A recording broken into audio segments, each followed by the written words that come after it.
So this is pretty based. Check it out. Automaton writes about Super Smash Bros. Creator Mashiro Sakurai, essentially telling Japanese devs to make games for Japanese people and to stop trying to cater to the West. Yeah, so this is something we're probably all familiar with, that being how many Japanese companies slash Japanese devs started catering to the West and like using terrible localization companies as well to try and appeal to Western audiences.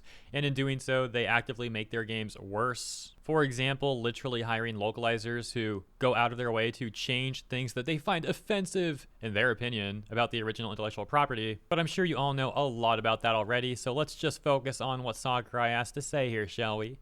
Back at Automaton, they write, in recognition of his extensive Mashiro Sakurai on Creating Games YouTube channel, Super Smash Bros. And Kirby creator Mashiro Sakurai was recently awarded the Art Encouragement Prize from the Japanese government's Agency for Cultural Affairs.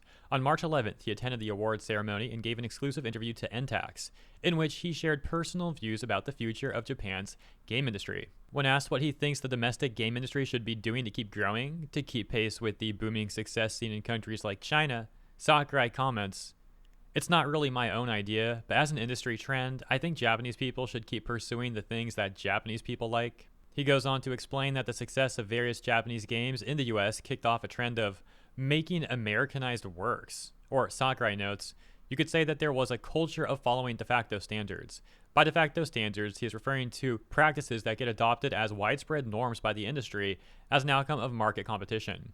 However, Sakurai feels the people overseas who love Japanese games aren't looking for this kind of filtered experience, but rather, I think they seek the uniqueness and fun of Japanese games. Hence the opinion that there's no need for Japanese developers to consciously adapt their work for audiences in the US or elsewhere. Yeah, I completely agree with that. As I mentioned in various other videos, it's just bizarre that Japan would willingly give up their own competitive advantage in this market to try and be like, oh yeah, let's westernize our games, when that's not even what made them successful here in the West to begin with. So yeah, I definitely think Sakurai has the right idea.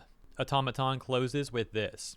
He concludes on a general note, commenting, in other words, I think that the ideal would be to make games the way you like, as those who agree with you will enjoy them. Sakurai adds that it is vital for people in the industry to do things freely, without letting others' ideas be forced on them. He emphasizes, however, that his opinion is just one way of thinking about the topic. Yeah, not much more for me to say on this one. I already mentioned that I think he's speaking facts. But it is really funny that we see some Japanese companies, like somewhat recently, and I say somewhat recently because it's been going on for a number of years now, but Square Enix, for example, westernizing their games more and more, and then having financial issues. Yeah, I wonder why. Even just the last number of months, headlines like Square Enix warns of extraordinary losses, Square Enix stock plummets after disappointing Q3 2024, and in 2025, Square Enix has reported a decline in revenue.